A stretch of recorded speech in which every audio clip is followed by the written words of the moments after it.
बहुत पुरानी बात है। काकोड़गढ़ नाम का एक राज्य था।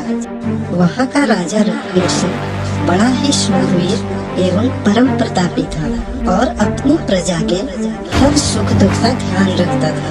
रघुवीर के राज में चारों ओर खुशहाली थी। महाराज रघुवीर सिंह की जय, महाराज रघुवीर सिंह की जय, महाराज रघुवीर सिंह की जय, महाराज रघुवीर सिंह की जय। मंत्री जी, हमारी प्रजा हमसे हमारे कार्यों से खुश तो है ना? राज्य में किसी को कोई परेशानी तो नहीं है ना?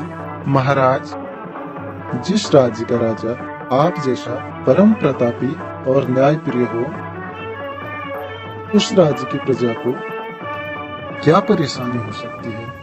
मंत्री जी, राजा का धर्म होता है प्रजा की सेवा करना, प्रजा के सुख दुख का ध्यान रखना, और मेरी हमेशा कोशिश रहती है कि मैं हमेशा अपने धर्म का निर्वहन करूं। रघुवीर सिंह का सौतेला भाई था रणधीर सिंह,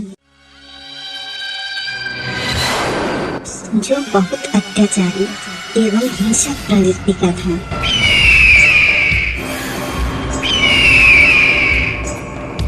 हमेशा लोगों को परेशान किया करता था, जिस कारण रघुवीर सिंह ने उसे अपने राज्य से बाहर निकाल दिया।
रणधीर सिंह कालागढ़ के जंगलों में जाकर डाकू करम सिंह से मिल गया और काकोड़गढ़ पर हमला करने की तैयारियां करने लगा।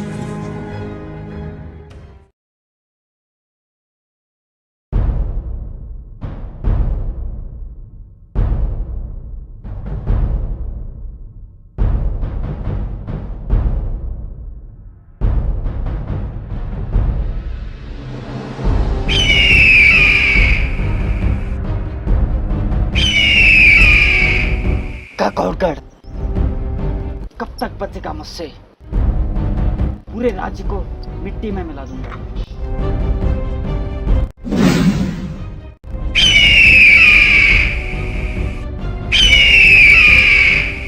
उस रघुवीर के वंश को ही खत्म कर दूंगा।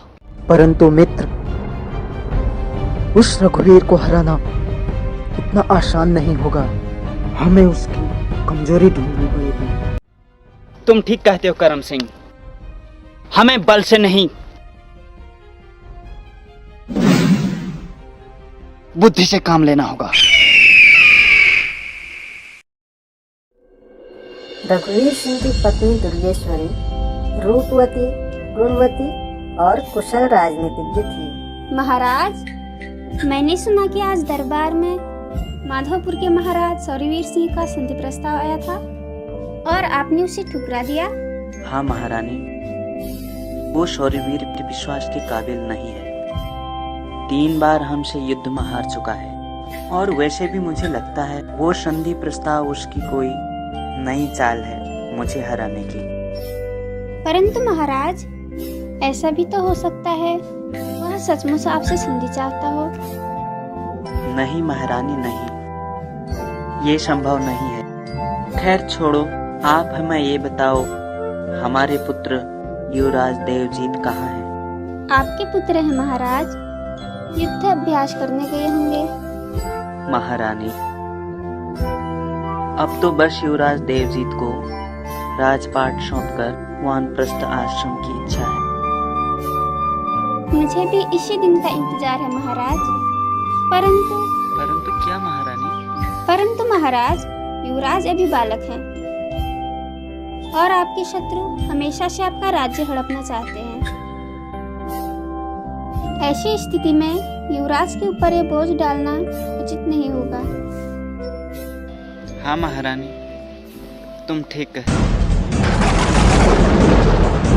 क्या हुआ महाराज?